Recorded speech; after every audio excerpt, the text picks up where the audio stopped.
B പോസിറ്റീവിന്റെ പുതിയൊരു എപ്പിസോഡിലേക്ക് എല്ലാ മാന്യ പ്രേക്ഷകർക്കും ഹൃദയം നിറഞ്ഞ സ്വാഗതം. ഒരിക്കൽ ഒരു നാട്ടുരാജ്യത്തിൽ ഒരു ശിക്ഷ വിധിക്കുകയുണ്ടായി ഒരു കള്ളന് വേണ്ടിയിട്ട്. അദ്ദേഹത്തിന് രാജാവ് കൽപ്പിക്കുകയുണ്ടായി, നിനക്ക് 2 ഓപ്ഷനുകളുണ്ട്, 101 ചാട്ടവാറടി അല്ലെങ്കിൽ 101 പച്ചമുളക് കഴിക്കുക. അപ്പോൾ കള്ളനൊന്ന് ആലോചിച്ചു, ചാട്ടവാറടി വളരെ വേദനാജനകമാണ്, അതുകൊണ്ട് നമുക്ക് പച്ചമുളക് കഴിക്കാം. അദ്ദേഹം പച്ചമുളക് കഴിക്കാൻ തുടങ്ങി. ഒരു 10-15 പച്ചമുളക് കഴിച്ചു കഴിഞ്ഞപ്പോൾ അദ്ദേഹത്തിന് എരിവ് കാരണം സഹിക്കാനാകാതെ അദ്ദേഹം പറഞ്ഞു, എനിക്ക് പച്ചമുളക് വേണ്ട, ചാട്ടവാറടി മതി എന്ന് പറഞ്ഞു. വീണ്ടും ചാട്ടവാറടി കൊണ്ടു. ചാട്ടവാറടിയും കുറച്ച് പോയപ്പോൾ അതും താങ്ങാനാവാത്ത അവസ്ഥ. അങ്ങനെ ഓപ്ഷനുകൾ മാറ്റിക്കൊണ്ടിരുന്നു. ഒടുവിൽ ശിക്ഷ കഴിഞ്ഞപ്പോൾ മാളവിക അദ്ദേഹം 2 ശിക്ഷയും അനുഭവിക്കേണ്ടിയുണ്ടായി. കാരണം 101 ചാട്ടവാറടിയും കൊണ്ടു, പച്ചമുളകും കഴിച്ചു. അപ്പോൾ നമ്മുടെ ജീവിതത്തിൽ എപ്പോഴും ഇങ്ങനെയാണ്. നമ്മുടെ ജീവിതത്തിൽ ഒരു ഓപ്ഷൻ തിരഞ്ഞെടുക്കുമ്പോൾ കറക്റ്റായ ഓപ്ഷൻ തിരഞ്ഞെടുത്തിട്ടില്ല എന്നുണ്ടെങ്കിൽ നമ്മുടെ ജീവിതം നെഗറ്റീവ് സൈഡിലേക്ക് പോകാനുള്ള സാധ്യതയുണ്ട്. പ്രേക്ഷകർക്ക് ശുഭകരമായ ഒരു ദിനം ഇന്ന് ആയിരിക്കട്ടെ എന്ന് ആശംസിച്ചുകൊണ്ട് നമുക്ക് ആദ്യത്തെ സെഗ്മെന്റിലേക്ക് കിടക്കാം, അല്ലേ മാളവിക? അതെ, ആദ്യത്തെ സെഗ്മെന്റ് ശുഭസംഗീതം.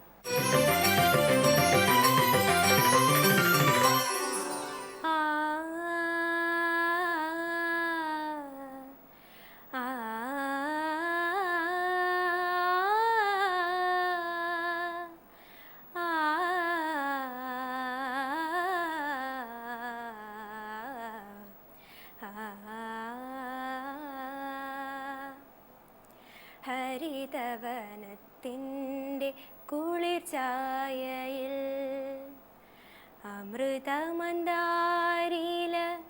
ഒഴുകി വരുമ്പോൾ ഹൃദയരുമാഞ്ചം പകരാതണയു അനുരാഗമെഴുതും മലയാള കവിതേ. ഹരിതവനത്തിൻ്റെ കുളിർച്ചായയിൽ മധുമാസ നികുഞ്ചങ്ങൾ മലർശയ്യയൊരുക്കും, അതിലെൻ്റെ മോഹങ്ങൾ തലചായ്ച്ചു മയങ്ങും. മധുമാസ നികുഞ്ചങ്ങൾ മലർശയ്യയൊരുക്കും, അതിലെൻ്റെ മോഹങ്ങൾ തലചായ്ച്ചു മയങ്ങും. മനസ്സിൻ്റെ താളങ്ങൾ ചിറകടിച്ചുയരും, മനസ്സിൻ്റെ താളങ്ങൾ ചിറകടിച്ചുയരും. കമനീയ സ്വപ്നങ്ങൾ കവിതയായി വിരിയും. ഹരിതവനത്തിൻ്റെ കുളിർച്ചായയിൽ മധുരവികാരങ്ങൾ പുളകത്തിലയിക്കും, പുളകങ്ങളായിരം സ്വരരാഗമുയർത്തും. മധുരവികാരങ്ങൾ പുളകത്തിലയിക്കും, പുളകങ്ങളായിരം സ്വരരാഗമുയർത്തും.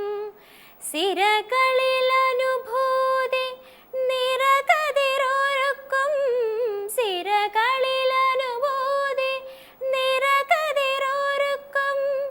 അമൃതനിശന്ധിയായി കവിതയായി വിരിയും. ഹരിതവനത്തിൻ്റെ കുളിർച്ചായയിൽ അമൃതമന്ദാരില ഒഴുകി വരുമ്പോൾ ഹൃദയരുമാഞ്ചം പകരാതണയു അനുരാഗമെഴുതും മലയാള കവിതേ. ഹരിതവനത്തിൻ്റെ കുളിർച്ചായയിൽ. ഇന്ന് April 1 1935 April 1 reserve bank of India സ്ഥാപിതമായത്. RBI സ്ഥാപിക്കുന്നത് എന്ന് പറയുമ്പോൾ അതിൻ്റെ മറ്റൊരു കാരണം കൂടിയുണ്ട്. കാരണം ഇന്ന് ഒരു സാമ്പത്തിക വർഷത്തിൻ്റെ ആരംഭവുമാണ്.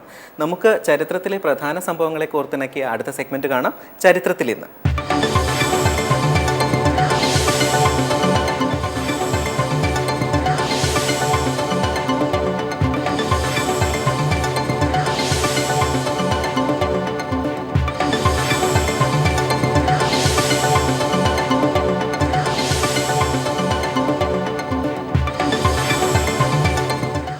അനീഷെ, കൈരളി TV-യിൽ വളരെ ജനപ്രിയമായ ഒരു സീരിയൽ നടക്കുന്നുണ്ട്.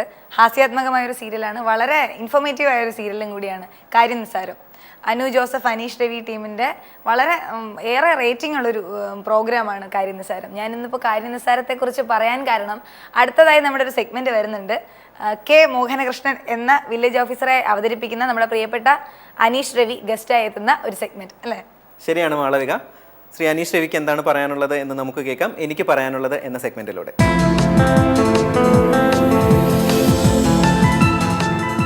നമസ്കാരം.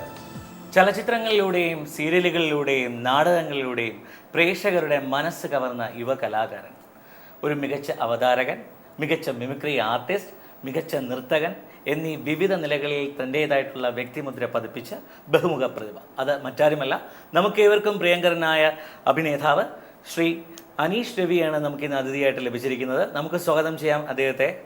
നമസ്കാരം ചേട്ടാ. നമസ്കാരം. ശരിക്കും ബി പോസിറ്റീവിൻ്റെ ഈ ഒരു വേദിയിലേക്ക് ഇരിക്കുമ്പോൾ ചേട്ടൻ്റെ തറവാട്ടിലേക്ക് തിരിച്ചു വന്നൊരു തോന്നൽ തോന്നുന്നുണ്ടോ? ഉറപ്പായിട്ടും ഞാൻ എന്താ പറയുക, എൻ്റെ ഒരു നേരത്തെ പറഞ്ഞ പോലെ അവതാരകൻ എന്ന രീതിയിൽ ഞാൻ ആദ്യം തുടങ്ങുന്നത് ഇവിടെ നിന്നാണ്. എന്നെ എങ്ങനെ അവതരിപ്പിക്കണം, എന്തൊക്കെ തരത്തിലായിരിക്കണം, ഒരു ആങ്കറുടെ ആറ്റിറ്റ്യൂഡ് എന്തായിരിക്കണം എന്നൊക്കെ പഠിപ്പിച്ചത് ഇവിടുത്തെ സതീഷ് ബാബു സാറാണ്. അദ്ദേഹത്തിൻ്റെ ഇവിടുത്തെ ഈ കളരിയിൽ നിന്നാണ് ഞാൻ പോയത്. അഭ്യാസം പഠിച്ച് പുറത്തോട്ട് ഇറങ്ങിയെന്ന് പറയാം അല്ലേ? അതുകൊണ്ട് എങ്ങനെ വേണം നിൽക്കാൻ പറ്റും ഇപ്പോൾ. അതെ, തീർച്ചയായിട്ടും വളരെ നല്ല മിന്നുന്ന പ്രകടനമാണ് ചേട്ടൻ ഓരോന്നിലും കാഴ്ചവെച്ചിരിക്കുന്നത്. അനീഷ് ചേട്ടനെ പറ്റി പറയുമ്പോൾ എപ്പോഴും ഓർമ്മിച്ച് വയ്ക്കാവുന്ന ഒരു കഥാപാത്രം, ശരിക്കും അനീഷ് ചേട്ടൻ മിന്നി തിളങ്ങുന്ന ഒരു കഥാപാത്രമാണ് കൈരളിക്ക് അഭിമാനിക്കാവുന്ന കാര്യനിസ്സാരത്തിലെ മോഹനകൃഷ്ണൻ. മോഹനകൃഷ്ണനെ പറ്റി കെ മോഹനകൃഷ്ണൻ കെ ആ മോഹൻ പറച്ചിൽ പോലും ചെറിയ കുട്ടികൾ പോലും അനുകരിക്കും. അത് അനീഷ് എന്ന് പറയുന്ന ഒരു കലാകാരൻ്റെ വിജയമായിട്ട് കരുതിക്കൂടെ? ഉറപ്പായിട്ടും എനിക്ക് ഏറ്റവും കൂടുതൽ സന്തോഷമുള്ള കാര്യമാണ്. കാരണം നമ്മുടെ ആൾക്കാർ ഇങ്ങനെ കെ മോഹനകൃഷ്ണൻ ചോദിക്കുന്നു, പിന്നെ എവിടെയെങ്കിലും പോകുമ്പോൾ നിങ്ങളുടെ കുട എവിടെ, അല്ലെങ്കിൽ നിങ്ങളുടെ കണ്ണാടി എവിടെ. ഞാൻ നോർമലി കണ്ണാടി അങ്ങനെ വെക്കുന്നതല്ല. അപ്പോൾ കെ മോഹനകൃഷ്ണൻ അതിന് ശേഷമാണ് ഞാൻ ഇങ്ങനെ ഒരു സ്പെക്സ് വെച്ച് തുടങ്ങി. ഇപ്പം അല്ലാതെ വെക്കാറില്ല, ചിലപ്പോഴൊക്കെ വെക്കാറുള്ളൂ. പക്ഷെ ആ കഥാപാത്രത്തിന് കണ്ണാടിയും ബാഗും കുടയും ഒക്കെയാണ് അതിൻ്റെ ഒരു ഐഡന്റിറ്റി. പിന്നെ ആ വസ്ത്രവും ആ മുണ്ടും ഷർട്ടും ഒക്കെ ആൾക്കാർ ഒരുപാട് ഇഷ്ടപ്പെടുന്നു. അതെ. ഇപ്പം നമ്മൾ ഷോപ്പുകളിൽ ചെല്ലുമ്പോഴും ചിലരൊക്കെ ഇങ്ങനെ പറയാറുണ്ട്, ഇത് മോഹനകൃഷ്ണൻ്റെ ഡ്രസ്സാണെന്ന് പറയുമ്പോൾ നമുക്കൊരു ഭയങ്കര, പിന്നെ ആൾക്കാർ വിളി ചോദിക്കുന്നത് എവിടെ നിന്നാണ് വാങ്ങുന്നതൊക്കെ ചോദിക്കുന്നുണ്ട്. അപ്പോൾ ആൾക്കാർക്ക് അനുകരിക്കാൻ പറ്റുന്ന തരത്തിലെ ഒരു കഥാപാത്രം ചെയ്യാൻ പറ്റിയതിൻ്റെ സന്തോഷത്തിലാണ് ഞാനിപ്പോൾ. ശരിക്കും മോഹനകൃഷ്ണനെ എല്ലാവർക്കും അനുകരിക്കാൻ തോന്നും. ആ മോഹനകൃഷ്ണൻ്റെ എന്തെങ്കിലുമൊക്കെ സ്വഭാവങ്ങൾ റിയൽ ലൈഫിലുണ്ടോ? മോഹനകൃഷ്ണൻ്റെ സ്വഭാവം റിയൽ ലൈഫിൽ അത്രത്തോളം ആവാൻ മനുഷ്യന് ഒരു സാധാരണക്കാരന് പറ്റില്ല. ഞാനൊരു സാധാരണക്കാരനാണ്. അദ്ദേഹത്തിന് ഒരു സമയം പറഞ്ഞാൽ കൃത്യസമയം പാലിക്കുന്ന ഒരാളാണ്. 8:15, 8:17 എന്നൊക്കെ പറഞ്ഞത് 9:38 പുള്ളി പുറപ്പെടുന്നതാണ് പറയുന്നത്. 9:38 വീട്ടിൽ നിന്ന് പുറപ്പെട്ടാൽ 9:59 ആഫീസിലെത്തും.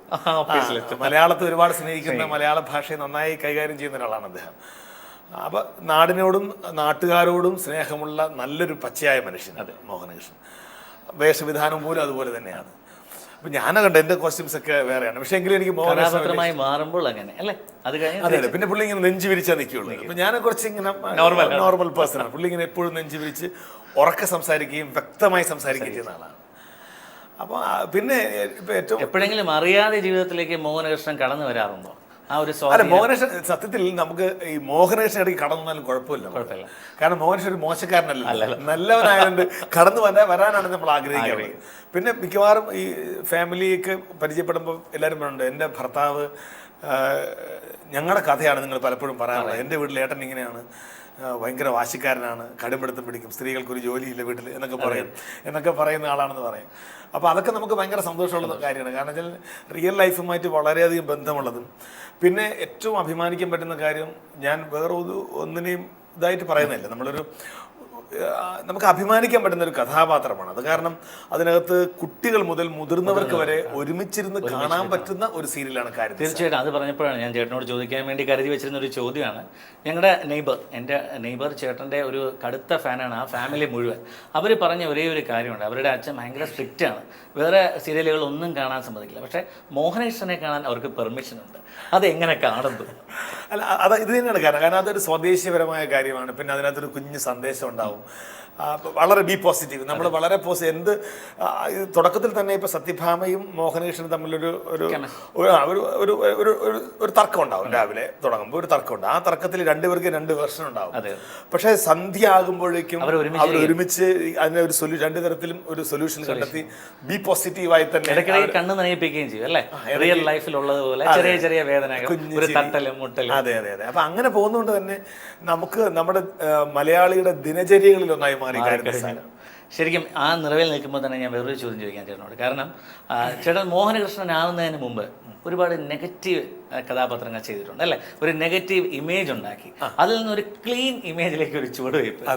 അപ്പൊ ഈ നെഗറ്റീവ് ചെയ്യുന്നതിനോടാണോ ഇനി താല്പര്യം, അതോ ഈ രീതിയിലാണ്? നമുക്ക് എപ്പോഴും എൻ്റെ ഏറ്റവും വലിയ ഭാഗ്യമായിട്ട് എനിക്ക് തോന്നുന്നു, ദൈവം എനിക്ക് തോന്നുന്ന ഒരു ഭാഗ്യം, വ്യത്യസ്തമായ കഥാപാത്രങ്ങൾ ചെയ്യാൻ പറ്റിയിട്ടുണ്ട് എനിക്ക്. ഇപ്പം ഞാൻ 2005 സംസ്ഥാന അവാർഡ് കിട്ടിയ ശ്രീനാരായണ ഗുരുദേവനിൽ ഞാനായിരുന്നു ഗുരുവായിട്ട് അഭിനയിച്ചത്. അപ്പോൾ അതൊരു വലിയ ഭാഗ്യമാണ്. അത് കഴിഞ്ഞിട്ട് ഞാൻ മിന്നുകെട്ട് എന്ന് പറഞ്ഞൊരു സീരിയൽ, എനിക്ക് ഓർമ്മയുണ്ട്, അച്ചു ഞാൻ ഈ ഓയിൽ ഐറ്റംസ് ഒന്നും കഴിക്കാറില്ല എന്ന് ഭയങ്കര ഇംഗ്ലീഷ് മാത്രം സംസാരിക്കുന്ന, ഭയങ്കര ആക്സെന്റ് അങ്ങനെ ഉപയോഗിക്കുന്ന, എന്നൊക്കെ മാത്രം പറയുന്ന ഒരു കഥാപാത്രം. ഒരുപാട് ശ്രദ്ധിച്ചു, ഒരുപാട് ജനപ്രിയത നേടി. അതും വിമൽ ആർ മേനോൻ. അങ്ങനെ ഒരു കളിയാണ്. അത് ഞാൻ ഇവിടെ നമ്മുടെ ഇവിടുത്തെ പനോരമയുടെ സൂര്യകാന്തി ചെയ്യണ സമയത്താണ് ആ സാറിൻ്റെ അനുമതിയോടെയാണ്, സുരേഷ് ബാബു സാറിൻ്റെ അനുമതിയോടെയാണ് ഞാൻ ആ സീരിയൽ കമ്മിറ്റ് ചെയ്യുന്നത്. അപ്പോൾ അന്ന് സാറിൻ്റെ അടുത്ത് പറഞ്ഞിരുന്നു, നീ ശ്രദ്ധിച്ചോളണം, ഒരു ടൈപ്പ് ആവാൻ നോക്കണമെന്ന് പറഞ്ഞു. കാരണം ആ ക്യാരക്ടർ ഹിറ്റായി തുടങ്ങി. അപ്പോൾ അതും എനിക്കൊരു ഭാഗ്യമായിരുന്നു. അവിടെ അപ്പോൾ നോക്കുമ്പോൾ വിമൽ ആർ മേനോനും മോഹനകൃഷ്ണനും തമ്മിൽ ഭയങ്കര വ്യത്യാസം. മറ്റേയാൾ ഭയങ്കര ഇംഗ്ലീഷും ഇയാൾ ഭയങ്കര മലയാളിയുമാണ്. ഗെറ്റപ്പിൽ ഫുൾ വരും. മറ്റേ പിന്നെ ഇടയ്ക്ക് ഇങ്ങനെയൊക്കെ ചില താടിയൊക്കെ വെച്ച് കമ്മലൊക്കെ ഇട്ട് ഇയാൾ പക്ക മലയാളിയാണ്. മറ്റേയാൾ കേരളത്തിൽ ജീവിക്കുന്നെങ്കിലും മൊത്തം അമേരിക്കയിലാണ് മനസ്സും സ്വപ്നമൊക്കെ. പക്ഷെ പിന്നീട് ഞാൻ ഇത് കഴിഞ്ഞിട്ട് മോഹനകൃഷ്ണൻ ആകുന്നതിന് തൊട്ട് മുമ്പ് ഞാൻ തമിഴ്നാട്ടിലായിരുന്നു ഒരു 4 വർഷം. കെ ബാലചന്ദ്രൻ എന്ന് പറയുന്ന എന്താ പറയുക ഇന്ത്യൻ സിനിമയുടെ അത്ഭുതം, പ്രതിഭാസം, അദ്ദേഹത്തിന്റെ സീരിയൽ നായകനായിട്ട് അഭിനയിക്കാൻ കഴിഞ്ഞ വലിയൊരു ഭാഗ്യമാണ്. ശരിക്കും ബി പോസിറ്റീവ് പറഞ്ഞപ്പോഴാണ് ചേട്ടൻ പണ്ടത്തേക്കാൾ ഒരുപാട് സുന്ദരനായിരിക്കുന്നു. അതിന്റെ സീക്രട്ട് എന്താണ്? വേറൊന്നല്ല, എപ്പോഴും നല്ല ഉന്മേഷമുള്ള ചിന്തകളാണോ? തീർച്ചയായിട്ടും. എനിക്കിപ്പോൾ ഒരു കൂടുതൽ വർക്കുകൾ ചെയ്ത് കൂട്ടണം അങ്ങനെയൊന്നും ഒരാളല്ല ഞാൻ. ഒരു വർക്ക് ചെയ്യുന്ന സമയത്ത് ഓടിപ്പിടിച്ച് വേറെ വർക്കുകൾ പിടിക്കുക, അല്ലെങ്കിൽ അതിൻ്റെ പിറകെ പോവുക, അങ്ങനെയൊന്നും എന്നും ഉണ്ടാവണം, അധികം വേണ്ട, പക്ഷെ എന്നും ഉണ്ടാവണം എന്ന് ആഗ്രഹിക്കുന്ന ഒരാളാണ്. ഇൻഡസ്ട്രിയിലായാലും എല്ലാ കാര്യങ്ങളിലും. അഭിനേതാവ്, അവതാരകൻ, അതൊന്നും മാത്രമല്ല നല്ലൊരു എഴുത്തുകാരൻ മനസ്സിലുണ്ടെന്ന് ഞാൻ പറയും. ശരിയല്ലേ? അത് എനിക്ക് തോന്നുന്നു, എനിക്ക് തോന്നുന്നു കൈരളിയോടാണ് നന്ദി പറയുന്നത്. കൈരളിയുടെ താരോത്സവം എന്നൊരു ഷോയിൽ 2 പ്രാവശ്യം ഞാൻ വിന്നറായിരുന്നു. എൻ്റെ ടീം, ഞാൻ നയിച്ച ടീമായിരുന്നു ഫസ്റ്റ് കിട്ടിയത്. ഒരിക്കൽ ഞാൻ ബെസ്റ്റ് പെർഫോമറായിരുന്നു. അപ്പോൾ അത് താരോത്സവത്തിലായിരുന്നു ഞാൻ വരുമ്പോൾ. അത് ഞാൻ അത്യാവശ്യം MA എല്ലാം കഴിഞ്ഞ് ജേർണലിസം കഴിഞ്ഞിട്ട് എഴുത്തിലേക്ക് കടക്കണമെന്നൊരു ചിന്തയൊന്നുമില്ല മനസ്സിൽ അങ്ങനെ. പക്ഷെ ഇവിടെ നമ്മൾ ആവശ്യമായിരുന്നു അത്. എൻ്റെ പ്രോഗ്രാംസ് എല്ലാം ഞാൻ തന്നെ സ്ക്രിപ്റ്റ്, ഞാൻ തന്നെ ഡയറക്ഷനൊക്കെ ചെയ്തു വന്നത്. സ്വന്തമായിട്ടൊരു ഡയറക്ഷൻ നടത്തി, സ്വന്തമായിട്ട് എഴുതി, സ്വന്തമായിട്ടൊരു ഡയറക്ഷൻ നടത്തി. അത് ശരിക്കും ആനുകാലിക പ്രസക്തിയുള്ളൊരു വിഷയം. അതിനെക്കുറിച്ചൊന്ന് പറയാം. 12 വയസ്സ് എന്നാണ് ഷോർട്ട് സിനിമ. ഞാൻ 40 മിനിറ്റ് സിനിമ എന്നാണ് അതിനെ വിളിക്കുന്നത്.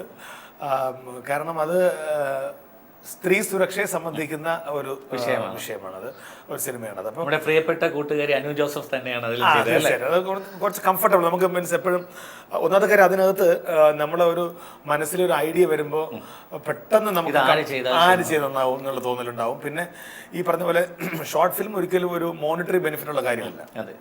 അപ്പം നമുക്ക് ഇൻവെസ്റ്റ് ചെയ്യുന്നതിന് ഒരു പരിധി ഉണ്ടാവും. അപ്പം നമുക്ക് വേണ്ടപ്പെട്ട ആൾക്കാർ, നമ്മുടെ പരിചയമുള്ള ആൾക്കാരൊക്കെ ചേർന്നൊരു കൂട്ടായ്മയുടെ ഭാഗമായിരുന്നു അത്. അപ്പോൾ അതിൻ്റെ ക്യാമറ ചെയ്തിരിക്കുന്നത് പ്രശാന്ത് ശിവദാസ്. അത് വർഷങ്ങളായിട്ട് ഇപ്പോൾ എൻ്റെ ഇപ്പം ഞാൻ എൻ്റെ കുക്കറി ഷോസിനും ഒക്കെ ക്യാമറ ചെയ്യുന്ന പ്രശാന്ത് ശിവദാസാണ് എൻ്റെ. കാരനിസാരത്തിൻ്റെ എഡിറ്ററായിരുന്ന അരുണായിരുന്നു എൻ്റെ എഡിറ്റർ. എല്ലാം നമ്മുടെ എൻ്റെ ലിറിക്സ് എഴുതിക്കുന്ന മോജിത ഇൻക്രീസിൻ്റെ MD ആണ്. പിന്നെ പാടിയിരിക്കുന്നത് സരിത രാജു, എൻ്റെ ഷോസിൽ സ്ഥിരമായിട്ടുള്ള ആളാണ്. SA രാജുവാണ് എൻ്റെ മ്യൂസിക്, എൻ്റെ ഷോസിൻ്റെ മ്യൂസിക് ഡയറക്ടറാണ്. അപ്പം ടോട്ടൽ നമ്മുടെ ഒരു ഗ്രൂപ്പാണ്. അപ്പം ഞാനിങ്ങനെ പറഞ്ഞ എൻ്റെ മനസ്സിലിങ്ങനെ ഒരു സബ്ജക്റ്റ് ഉണ്ട്, വളരെ ആനുകാലിക പ്രസക്തമായ സംഭവമാണ്. അപ്പം നമുക്ക് ചെയ്യാം. അപ്പോൾ എല്ലാവരും അവരുടെ ഒരു കോൺട്രിബ്യൂഷൻ പോലെ അങ്ങനെയാണ് ഒരു കൂട്ടായ്മയുടെ ഭാഗമായിട്ടുണ്ടായതാണ്. അപ്പം അനു ജോസഫ് അങ്ങനെ, പിന്നെ മകളായിട്ട് അഭിനയിക്കുന്ന 12 വയസ്സായ കുട്ടിയായിട്ട് അഭിനയിക്കുന്ന ആജ്ഞ ആനന്ദ്, അതിവിടെ ആനന്ദ് കുമാറിൻ്റെ നടൻ, തൃശ്ശൂരത്തെ നമ്മുടെ ആനന്ദേട്ടൻ്റെ മകളാണ്. ശരിക്കും അനീഷ് എന്ന് പറയുന്ന അനീഷ് ഏട്ടൻ്റെ പ്രകടനങ്ങൾ കാണുമ്പോൾ ഒരു പ്രേക്ഷകൻ എന്ന നിലയിൽ എനിക്ക് തോന്നാറുണ്ട്, ശരിക്കും സിനിമാ ലോകം, ചലച്ചിത്ര ലോകത്ത് ഇനിയും അനീഷ് ഏട്ടൻ്റെ കഴിവ് തെളിയിക്കാനുള്ള അവസരങ്ങൾ കിട്ടേണ്ടിയിരിക്കുന്നു. അതിനെക്കുറിച്ച് കഴിവുറ്റ കഥാപാത്രങ്ങൾ ചേട്ടനെ തേടി എത്തുന്നില്ല എന്ന് തോന്നുന്നുണ്ടോ? പണ്ട് ഞാൻ പറയുന്നൊരു ഇതിന് പറയുന്ന മറുപടി ഉണ്ട്, താല്പര്യമില്ല. എനിക്കല്ല, അവർക്ക്. ഇത് അല്ല, സത്യത്തിൽ നമ്മളെപ്പോഴും ശരത്തിനോട് ഞാൻ നേരത്തെ സംസാരിച്ചു, പേഴ്സണലി സംസാരിച്ച പോലെ നമുക്ക് ഇതിനൊക്കെ ഒരു ഒരു സംഭവിക്കേണ്ട സമയത്ത് സംഭവിച്ചിരിക്കും. ഇപ്പം ഞാൻ അങ്ങനെ ഇപ്പം, പക്ഷെ ഞാൻ സംതൃപ്തനാണ് സത്യത്തിൽ. ഞാൻ പറഞ്ഞല്ലോ, എന്നെ ഇപ്പം അത്യാവശ്യം ആൾക്കാർക്ക് അറിയാം, വളരെ സ്നേഹത്തോടെ എന്നോട് പെരുമാറുന്നുണ്ട്, ഞാനും അവരോട് അങ്ങനെ പെരുമാറും, ഫോട്ടോ എടുക്കുന്നുണ്ട്. അതൊക്കെ തന്നെ വലിയ സന്തോഷമാണ്. പിന്നെ ഈ പറഞ്ഞ പോലെ നമുക്കിപ്പോൾ എന്താ പറയുന്നത്, അങ്ങനെ ഒരു അവസരം വരികയാണെങ്കിൽ തീർച്ചയായിട്ടും അത് അങ്ങനെ ഉണ്ടാവട്ടെ എന്ന് പ്രാർത്ഥിക്കുന്നു. അങ്ങനെ വരികയാണ് ചെയ്യും. പക്ഷെ എന്ന് കരുതി അതേന്ന് പറഞ്ഞാൽ അതിൻ്റെ പുറകെ പോകുന്നില്ല നമ്മൾ. പക്ഷേ വരുമ്പോൾ വളരെ സന്തോഷത്തോടെ സ്വീകരിക്കും. ഇന്ന് വരാൻ വേണ്ടി ഞങ്ങൾ വീട്ടിലിരിക്കുന്നില്ല, എല്ലാ ശ്രമങ്ങളും നടന്നുകൊണ്ടിരിക്കുന്നു, വർക്കുകൾ നടന്നുകൊണ്ടിരിക്കുന്നു. ഓരോ സമയമാകുമ്പോൾ അങ്ങ് സംഭവിക്കും. അങ്ങനെ സംഭവിക്കട്ടെ എനിക്കും ശരത്തിനും ഒക്കെ എന്ന് ഞാൻ പ്രാർത്ഥിക്കാം. ഇനി ചേട്ടൻ്റെ കുടുംബത്തെ പറ്റിയെന്ന് പറയാം. ഞങ്ങള് ഞാൻ ജനിച്ചു വളർന്നത് ചിറയൻകീഴാണ്. ചിറയൻകീഴ് എന്ന് പറയുന്നത് ഒരുപാട് പേര്, പ്രേം നസീർ, ജി ശങ്കരപിള്ള, ജി കെ പിള്ള, ഭരത് ഗോപി, ശോഭന പരമേശ്വരൻ സാർ, അങ്ങനെ ഒരുപാട് വലിയ വലിയ കലാകാരന്മാരെ കൊണ്ട് സമ്പന്നമാണ് നമ്മുടെ നാട്, എൻ്റെ നാട്. ആ നാട്ടിലും ജനിക്കാൻ പറ്റിയ ഏറ്റവും വലിയ ഭാഗ്യം. പിന്നെ എൻ്റെ നാട്ടിൻ്റെ സപ്പോർട്ട്. എന്തെങ്കിലും ഒരു കുഞ്ഞ് അവാർഡ് കിട്ടിയാൽ എന്നെ വിളിച്ചുകൊണ്ട് ഭയങ്കര കഴിഞ്ഞ വർഷം സംസ്ഥാന അവാർഡ് കിട്ടിയ അവതാരങ്ങൾ കിട്ടിയപ്പോഴും അവരെന്നെ അപ്പോഴും കൊണ്ടുപോയി. എപ്പോഴും എൻ്റെ പ്രചോദനം എൻ്റെ നാട് തന്നെ. ശരിക്കും എൻ്റെ നാട് നല്ല ഹൃദയവിശുദ്ധിയുള്ള നാട്. ഉറപ്പായിട്ടും എൻ്റെ നാട്ടിൽ എൻ്റെ സുഹൃത്തുക്കളും എൻ്റെ നാട്ടുകാരും തന്നെയാണ് ഞാൻ എന്തെങ്കിലും ആയിട്ടുണ്ടെങ്കിൽ അതിന് കാരണക്കാരൻ, എൻ്റെ വീട്ടുകാരെ. പിന്നെ കുഞ്ഞുനാൾ മുതലേ ഞാൻ ഇറങ്ങുമ്പോൾ സാധാരണ എപ്പോഴും നമുക്കറിയാൻ പറ്റും, എപ്പോഴും വീട്ടുകാർ ഒരു ഡിസ്റ്റർബൻസ് അത് പഠിക്കും. എന്നെ അങ്ങനെ ചെയ്തിട്ടില്ലായിരുന്നു. അപ്പോൾ എനിക്ക് ഭയങ്കര ഫ്രീഡം ആയിരുന്നു. എൻ്റെ അച്ഛനും അമ്മയും എൻ്റെ ചേട്ടന്മാരും, എൻ്റെ ചേട്ടൻ എന്നെ കൊണ്ടു നടക്കുന്നത്. എവിടെയെങ്കിലും ഒരു പരസ്യം പുതുമുഖങ്ങൾ ആവശ്യമുണ്ട്, എന്നെ ഞാൻ ചേട്ടൻ നേരെ അങ്ങ് ഒരു ബൈക്കൊക്കെ എടുത്ത് കറങ്ങി ചെന്ന് ചാൻസ് വയ്ക്കും, കിട്ടൂല. ഇതൊക്കെ വർഷങ്ങളായിട്ട് പറഞ്ഞിട്ടുള്ള കാര്യങ്ങളായിരുന്നു. അപ്പോൾ അങ്ങനെ പോകുന്ന കാര്യങ്ങളുണ്ടായിരുന്നു. അപ്പോൾ എൻ്റെ വീട്ടുകാരുടെ സപ്പോർട്ട്, എൻ്റെ അച്ഛൻ്റെ പേര് രവി, അതാണ് അനീഷ് രവി രവീന്ദ്രൻ, അംബുജാക്ഷി അമ്മയുടെ പേര്, മൂത്തയേട്ടൻ സുനിൽ, രണ്ടാമത്തെ ഏട്ടൻ അനിൽ, ചേച്ചി അനിത, ഞാൻ ഏറ്റവും ഇളയ ആൾ അനീഷ്. ഞങ്ങൾ 4 പേരും കല്യാണം കഴിച്ചു. 4 പേർക്കും ഈ 2 മക്കളാണ്. എൻ്റെ വൈഫിൻ്റെ പേര് ജയലക്ഷ്മി, PSCയിൽ വർക്ക് ചെയ്യുന്നു, പട്ടത്ത്. മക്കൾ 2 പേരാണ്, അദ്വൈതും അദ്വിക്കും, 2 ആൺകുട്ടികൾ. മോൻ 5ാം ക്ലാസ്സിൽ സെൻറ് തോമസിൽ പഠിക്കുന്നു, രണ്ടാമത്തെ ആൾ 1.5 വയസ്സായിട്ടുള്ളൂ. അങ്ങനെ സന്തുഷ്ടമായിട്ടുള്ള കുടുംബ അഭിനയ ജീവിതവും നയിച്ചുകൊണ്ടിരിക്കുകയാണ്. ബി പോസിറ്റീവിൻ്റെ പ്രേക്ഷകർക്ക് മനസ്സിലായി കാണും അനീഷ് എന്ന് പറയുന്ന കലാകാരൻ എന്താണ് എന്ന്. വളരെ ചുരുങ്ങിയ സമയമേ നമുക്ക് ലഭിച്ചുള്ളൂ. പക്ഷേ ആ സമയത്തിനുള്ളിൽ അദ്ദേഹത്തിൻ്റെ കാഴ്ചപ്പാടുകൾ, അദ്ദേഹത്തിൻ്റെ ദർശനങ്ങളൊക്കെ നമുക്ക് വളരെ വ്യക്തമായിട്ട് മനസ്സിലാക്കാൻ സാധിച്ചു. വളരെ പോസിറ്റീവ് എനർജിയോടുകൂടി അദ്ദേഹത്തിനോട് സംസാരിച്ചപ്പോൾ എനിക്ക് കൂടി അത് സ്പ്രെഡ് ചെയ്യുന്ന രീതിയിലൊരു ഫീലിംഗ് ഉണ്ടായി. ശരിക്കും ഇനിയും അറിയപ്പെടുന്ന ഒരുപാട് കഥാപാത്രങ്ങൾ, പ്രേക്ഷകർ മനസ്സിൽ സൂക്ഷിച്ചു വയ്ക്കുന്ന ഒരുപാട് കഥാപാത്രങ്ങൾക്ക് ജീവൻ നൽകാൻ അദ്ദേഹത്തിന് കഴിയട്ടെ എന്ന് ആത്മാർത്ഥമായിട്ട് പ്രാർത്ഥിക്കുകയാണ്. ഞങ്ങളുടെ പ്രേക്ഷകരോട് ചേട്ടൻ. ഏതൊരു കലാകാരൻ്റെയും വളർച്ചയ്ക്ക് ആധാരം പ്രിയപ്പെട്ട പ്രേക്ഷകരുടെ സപ്പോർട്ട് തന്നെയാണ്. ഇതുവരെ എനിക്ക് നൽകിയ സപ്പോർട്ട് തുടർന്നും ലഭിക്കുമെന്ന് ഞാൻ ഒരുപാട് പ്രതീക്ഷിക്കുന്നുണ്ട്. കാരണം ഇപ്പോൾ ഞാൻ പുതിയൊരു മേഖലയിലേക്ക് കൂടി ചുവട് വെച്ചിട്ടുണ്ട്. ഞാൻ രചനയും സംവിധാനവും നിർവഹിച്ച 12 വയസ്സെന്നൊരു സിനിമ, അതും നിങ്ങൾക്ക് കാണാൻ കഴിയുന്ന സമയത്ത് കാണണം, എന്നെ സപ്പോർട്ട് ചെയ്യണം.